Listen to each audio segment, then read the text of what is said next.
Number one is education. And in this district, we have pieces of 9 independent school districts.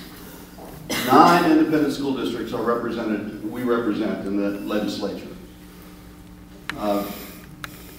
They have already laid off teachers.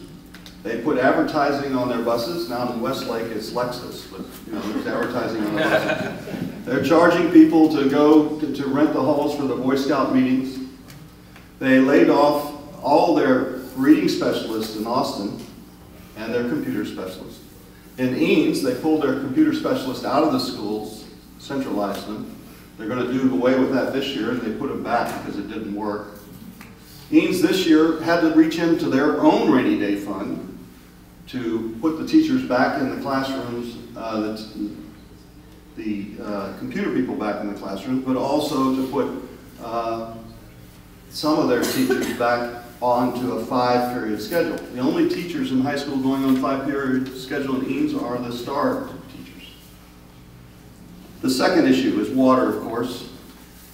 You know, our problem in Texas is we have the most complex water laws and system of management that I've ever seen. There are over 23 regulatory agencies regulating water in all its different forms. And you know, we think water is different if it's in the ground or if it's on the surface. The fact is they're all connected. It's all the same water. We don't have ancient silo water in Texas. Our water, our aquifers are all connected. The state needs to make its positions clear. We need to simplify the management of water in Texas. And then we need to fund a water plan so there is a future. And then of course the last thing is transportation. The major transportation issues in Travis County are in this district. SH 45, the Y, 71, 620. We're killing people on these roads. We need to fix the problem.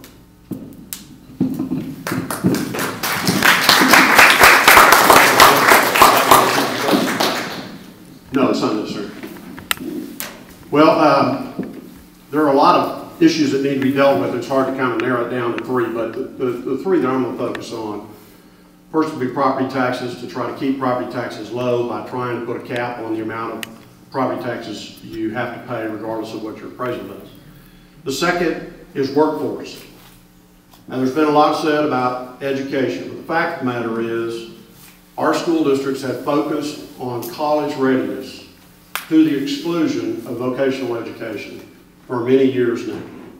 And the result is that we have a generation of students who reach the 9th grade who are frustrated, who see no relevance in high school, and so they drop out. And even worse than that, even though we focus on college readiness, half the students that go to college don't get a college degree within 6 years. They come out with massive debt and they still don't have a job. So workforce is an issue. Last week I traveled to Killeen with the school superintendent, Lake Travis, a school board member from AISD, and the new Commissioner of Higher Education, or not Higher Education, pardon, Commissioner of Education, TEA. And we visited Killeen's new vocational high school, which is a great program. They teach all kinds of things there, including cosmetology, veterinary and technology. They teach welding. They have nursing programs, including the nurses with the not live mannequins, but the automated mannequins. It's a great program, and it's the kind of thing we need to do. We need to model that all over the state of Texas to try to make sure that we have an adequate workforce. The other thing is, of course, water. And we have to work on the water issue. There have been steps taken for the first time ever. The rice farmers downstream have been cut off. The triggers for rice farmers need to be lowered so that we can make sure that we continue to have water for drinking in Lake Travis. And I guess I'm out of time. Thank you.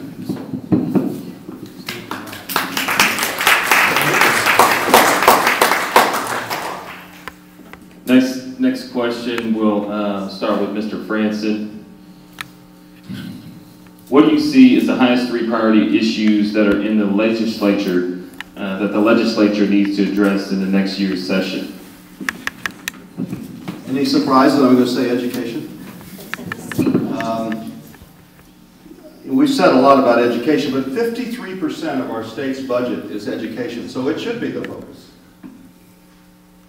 And everybody says that we're spending a lot of money and we're not getting value for our money. Well, I would say that if you're 49th in what you spend on your students amongst the states, maybe you're getting what you paid for. We have wonderful teachers here who are spending lots and lots of time, wasted time, on STAR test. As we've heard earlier, $500 million was found to fund that test. Well, we cut $4 billion out of the foundation program. That test needs to go away now. We led the way into high-stakes testing here in Texas, and we need to lead the way out of that paradigm now. The other legislative thing, and oh, by the way, anybody watch the Republican convention? Many of those major speakers,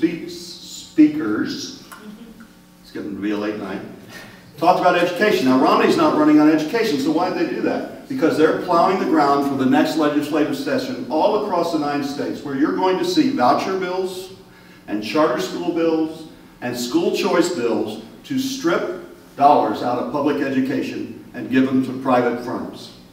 That will happen, this legislation. We have already seen Dan Patrick hold hearings on vouchers and charter schools. There is nothing that a public school can't do that a charter school can do. We can go with magnet schools. And the last thing is, of course, health care. Health care is the next biggest part of our budget in Texas.